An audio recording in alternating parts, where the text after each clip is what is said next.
कि जब एक तुम्हारे रानी थी तो मुझे व्यर्थ क्यों लाए हो? बाप होगा करण को काफी थी कोई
चुपचाप खड़े देख रहे हैं। सुरजी कहने लगी जब तुम्हारे एक पत्नी तुम्हारी घर में थी मुझे लाने की क्या जरूरत थी?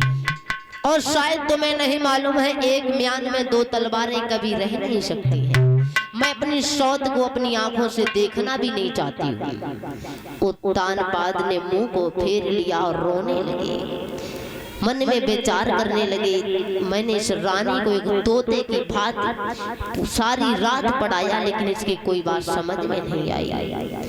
सुनीति आगे बढ़ी है, अपने पिया के पैर पकड़ लिए, अपनी साड़ी के पल्लू से अपने पिया के आंसू पोंछे हैं। स्वामी आप क्यों रो रहे हो? आप न रो, रोने के लिए तो मैं ही काफी हूँ। आपको मैं रोता हुआ देख भी नहीं सकती हूँ। सुरजी कहने लगी महाराज तुम्हें इसका इतना बड़ा दर्द है जो इसके लिए तुम रो रहे हो? उत्तानपाद कहने लगी नहीं मैं उसके लिए नहीं रो रहा हूँ, मैं अपने कर्मों के लिए रो रहा हूँ। अगर मेरे एक पुत्र हो जाता तो हम तुम्हें लेकर के क्यों आते? भक्तों सुरजी कहने लगी मैं ऐसे इसके साथ में नहीं रह सकती हूँ। सुनीति आगे बढ़ी है, बोली सुनो बहन, पैर पकड़ लिए सौत के, एक बात सुन लो बहन कि आओ बहन घर को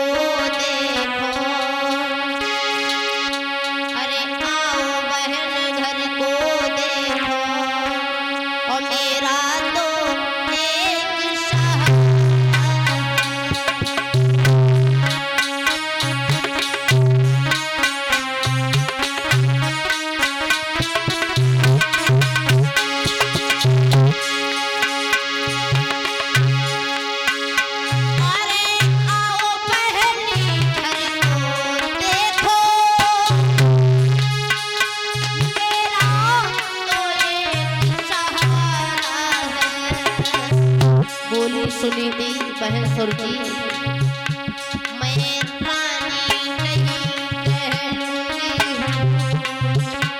ये सब धन धाम तुम्हारा है।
अपने सौत के पैर पकड़ करके बोली, बहन मुझे 2 रोटी दिए रहना, मैं